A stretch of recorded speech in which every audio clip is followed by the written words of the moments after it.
the first to know. Nsem-Pii TV. Ghana Tertiary Education Commission. Na watching in our community. In fact, the koi are very busy. Nina eye kwanya Ghana fobi afaso the titles bi a omo enye ho adwuma atoto omudin so.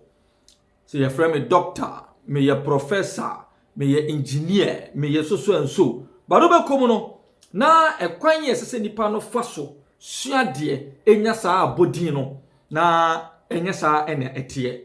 Just last week a guy fake penyini pa Rashid Tanku computer ya na wodi doctor so ne din so Ghana Tertiary Education Commission check ata de koma no se animanimu ya ontwen sensen se wodi doctor aka ne din ho na wodi enam in fact mama ne betri so no san se omo hwehwe mu a kire se he did not earn the PhD on a very credible note.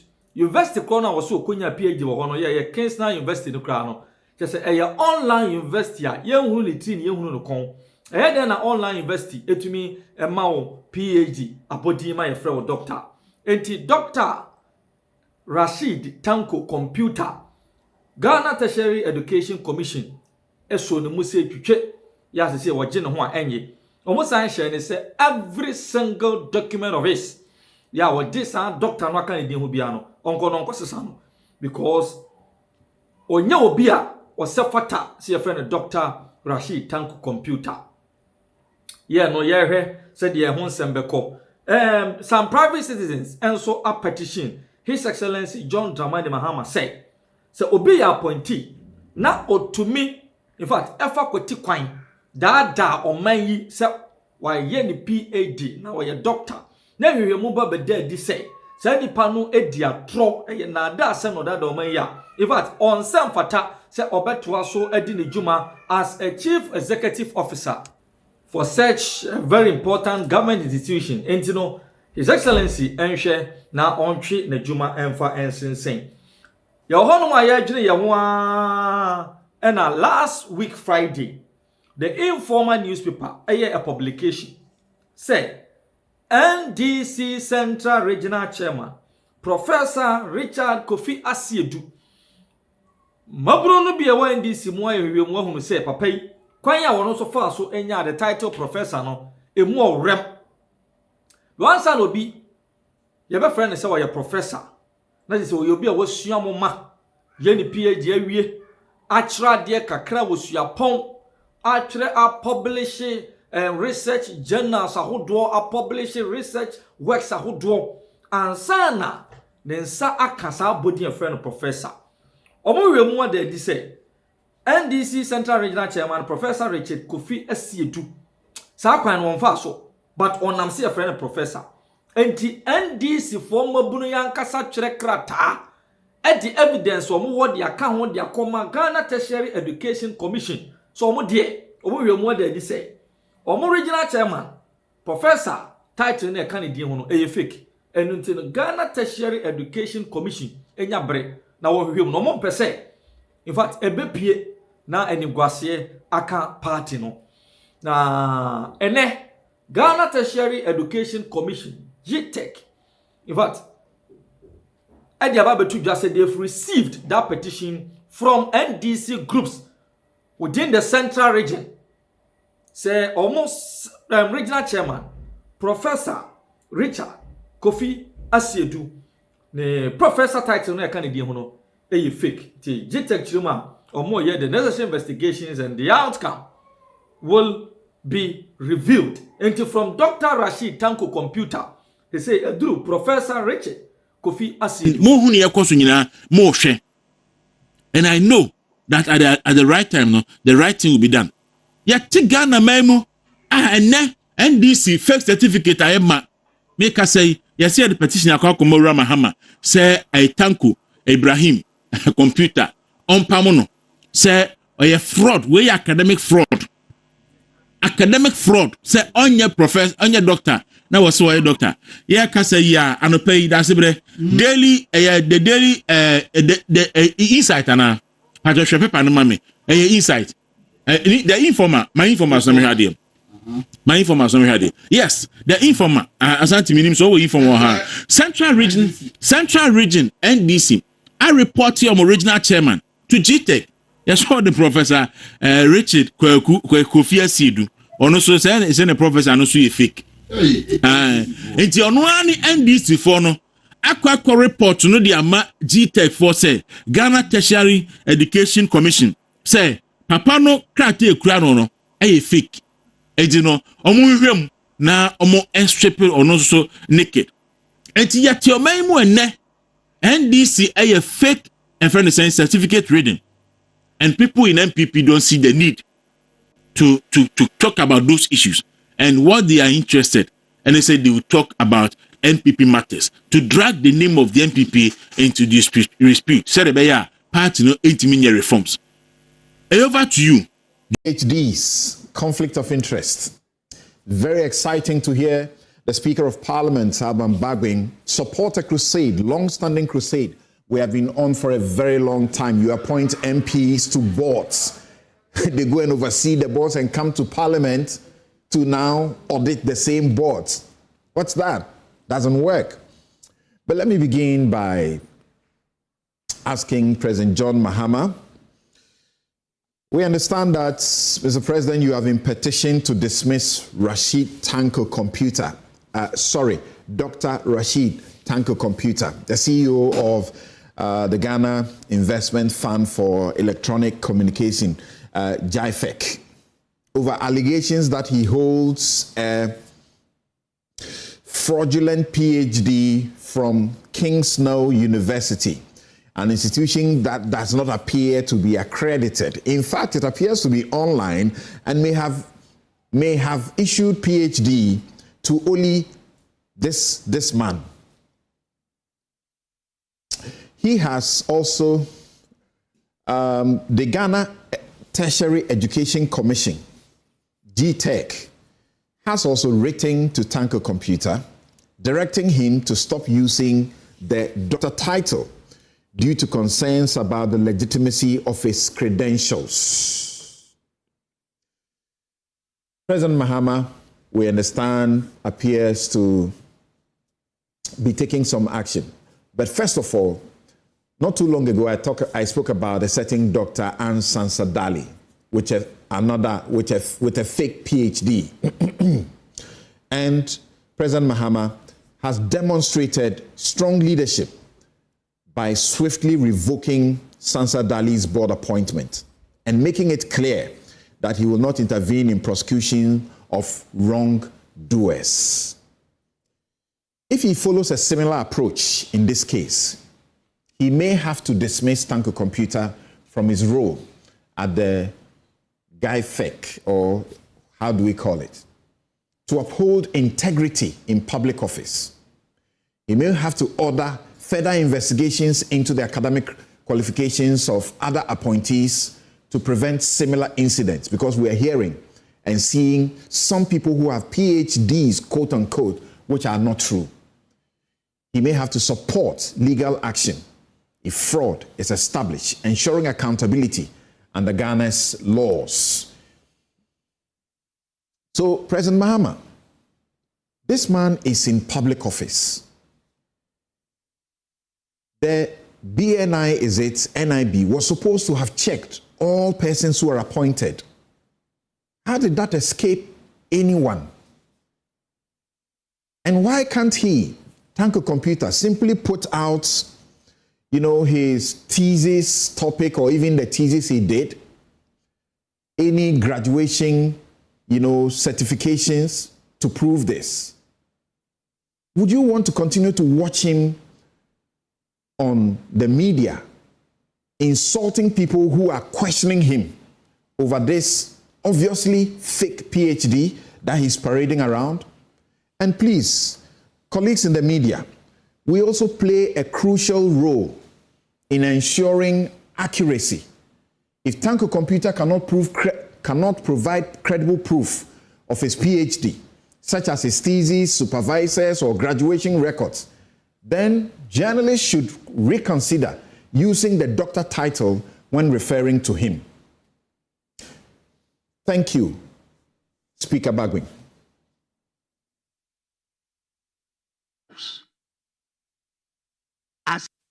Let's look at the concept in the Constitution. I listened to the minority leader. Let's look at the concept in the Constitution, where it is Parliament that exercises oversight over all those boards, public boards, and the same members of Parliament go to sit there and then report back to the House, come and participate, and then oversee what they have done over there. The principle of the law is clear. What is not specifically prohibited by the law is permitted by the law. But when it's specifically prohibited by the law, it's caught within that prohibition. And so, I, for example, as majority leader in 2009, when I was offered the position to be Minister for Parliamentary Affairs, I rejected it because I could not subsume the authority of a majority leader, the leader of the House, as a minister to be under the dictates and directive of the executive. So I have always argued against the majority leader of the House, being a minister of state. People disagreed with me, and they continued. Today, I was offered to be chair of the National Health Insurance Authority, as you all know. Speakers chair it. I rejected it because I think it's not proper to go and chair the board, submit reports under the supervision of a minister. The speaker is now under a minister, and the report will come to the House, and the House will now be presided over by the minister, the speaker. And I said, no. I rejected it. But that's what used to happen. Some of you don't know. That is not proper. You cannot go and chair the boards, the corporations, work over there, submit reports through the minister. The minister submits the report to Parliament.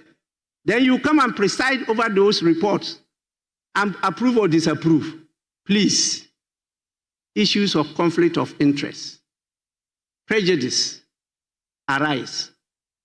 I have no problem with any member testing the matter in court. That is what the courts are there for. But I'm very clear in my mind that the step I've taken is one of the correct and best steps to enforce the authority of this House, to be able to hold public officers to account to the good people of this country.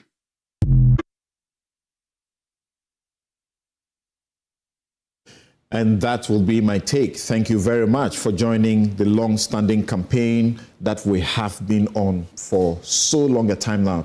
President Mahama, don't appoint MPs onto boards. They can't do that. It's wrong. Dominic Ayini. Na papa iba ye no, kwan a ofa so eyima no, enkrofo bebre aka ho asem. But nipa ewo man Ghana mu a ebri bi atwam no mo ye loud on issues like this ni nyina ayedin. Nobody is talking. Na assembly na making the recent or the current conduct of the Attorney General Dominic Ayini in the office. In Sana make article 19.2c no, a presumption of innocence no, say chiwa we are innocence, we are innocent until proven guilty by a court of competent jurisdiction. But your Attorney General idea say oye hwehwemu kakra bi no ho asem bia. You say ofre and central for. Na odi wu nipa ko no ebegyina ensentrefo animu. Na ogu animu ase. Egu hu fi. Na obu afo ewo nipa anim. Ansakra na bia odobeko court a wetimi do wako court. In the case of Edubuahin, oye press conference akese mienu na on charge Edubuahin. Tedu baby no Edubuahin kan say sa na tede a ono so akosi attorney general no for defamation because ogu ne hofin egu nanimu ase. Osiu ni for defamation ape and ordinary court. Ordinary court nso it take by 2-3 weeks na on filing a witness statement kra ne kaka ho nyina. Meanwhile, Edubuahin a national security couple enti no anka approach said in some fashion no enye TV so asem enye nyina nim say issues every sa insem no aba. And today I learned Edubuahin is requesting say court no emian publishing national security details from 2010 to 2009 ne fa meto abonten ujiri say ne papa no na no die gift award mu issue eno de Ghana mampani na na hyase eye yewura Mahama and obu a gift award for eno kan say wama order crash mo japade nyina omfo mo nsan to so eno obu omfo ena attorney general enso aye press conference ene warane omu nyina down so ene se obi na mabonten na ohu gift award a obeka se ma me kronfo na ekono. So obi na mabonten na ohu Mustafa Yusuf, honorable member of parliament, former minister obeka se papa na owie Ghana scan na ekono. Meanwhile, there's no court of competent jurisdiction and pronounce san krofo mebubo mudi nyina no omo ya kronfo. And attorney general nim because onya attorney general kwa osan so ye minister of justice.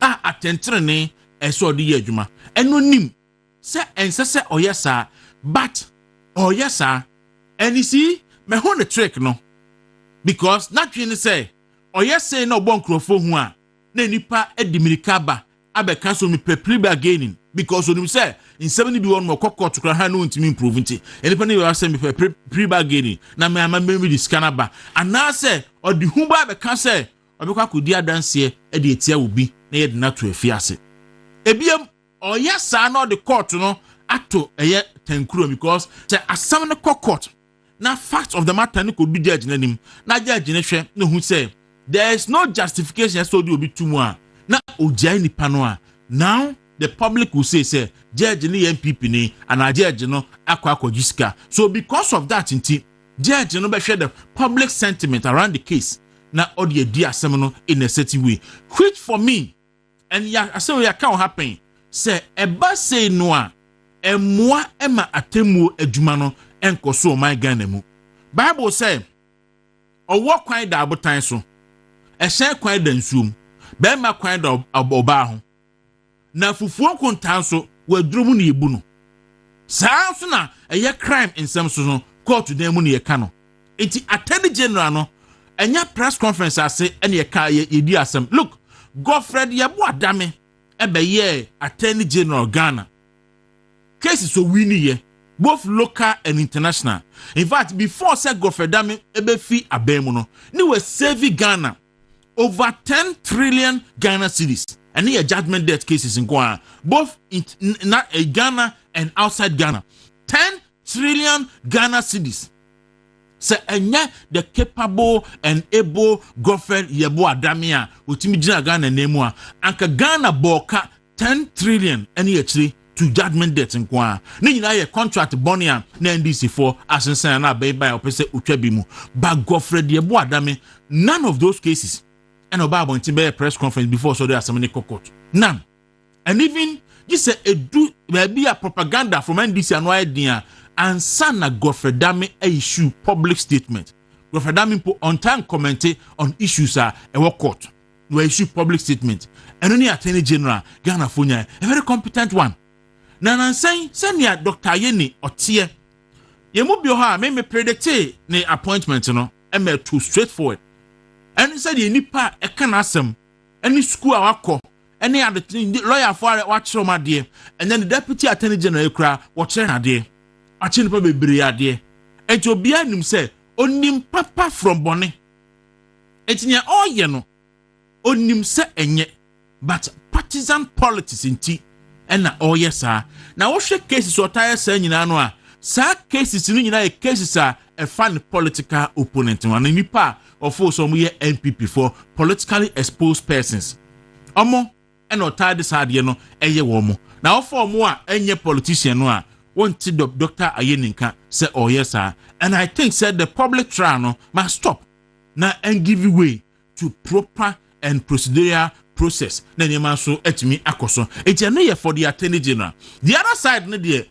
eno mereba na ebeka wasem ene say endra say last weekend they say omampani Mahama akogina ba bia ka say Ghana is not immune to global challenges na ntokwa asori wo Middle East no ewunsunsu Ghana so in fact ehu anopai said dia Iran for ejai bombs edi egu Israel for so no skyscrapers no do na ejad the moon na what say you can hear the wailing of a nipa wom say nipa share enya asem ketua tokwa ekoso Middle East no enya asem ketua Israel for air targeted nuclear site any other site of the na Iran for no target obia omo de omo to missiles no e de gudi panim e kunkum ni pese ejapade a very sad situation ya hwe ya the world war no be ebeba endra America for reporter no pay say omo embassy a ewo Israel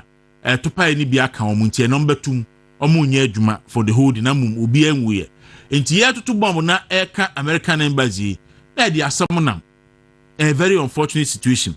But until say you better to pay your Ghana hano. Until say you better to pay your Ghana hano.